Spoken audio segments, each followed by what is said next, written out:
तारा का बड़ा दिल। एक घने जंगल में, जहां हर तरफ सरसब्ज पौधे थे और ठंडी हवाएं चलती थीं, वहां तारा नामी एक नन्ही तापी रहती थी। वो बहुत शर्मीली थी, लेकिन उसका दिल बहुत बड़ा था। तारा को जंगल के अंदर घूमना और नए पौधों को सूंघना बहुत पसंद था। उसकी सूंड हमेशा हरकत में रहती थी, हर नई खुशबू को तलाश करती थी।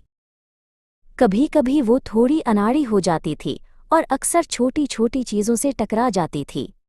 उसके दोस्त बंदर और हिरन उस पर हंसते थे, लेकिन प्यार से। एक दिन जब तारा जंगल में घूम रही थी, तो उसे एक छोटी चिड़िया की आवाज सुनाई दी। चिड़िया का घोंसला एक ऊंचे दरख्त से गिर गया था और उसके अंडे बिखर गए थे। चिड़िया बहुत परेशान थी और रो रही थी। तारा को इस पर बहुत तरस आया। उसने सोचा कि वो चिड़िया की मदद कैसे कर सकती है। तारा ने अपनी सौंड का इस्तेमाल करते हुए एहतियात से अंडों को दोबारा इकट्ठा करना शुरू किया। ये एक मुश्किल काम था, क्योंकि अंडे बहुत नाजुक थे। फिर उसने एक मजबूत बेल की तलाश की और उसे एक दरख्त की शाख से बांधकर एक नया घोंसला बनाने की कोशिश की। उसने बहुत मेहनत की और आखिरकार एक छोटा सा महफूज घोंसला तैयार हो गया।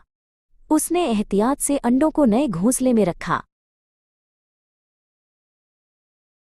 चिड़िया बहुत खुश हुई और तारा का शुक्रिया अदा किया। उसने तारा के गाल पर एक प्यार भरी चोंच मारी। तारा का दिल खुशी से भर गया। उस दिन के बाद तारा अब इतनी शर्मीली नहीं रही। उसे एहसास हुआ कि उसकी अनाड़ीपन से ज्यादा अहम इसका बड़ा दिल है, जो हमेशा दूसरों की मदद के लिए तैयार रहता है।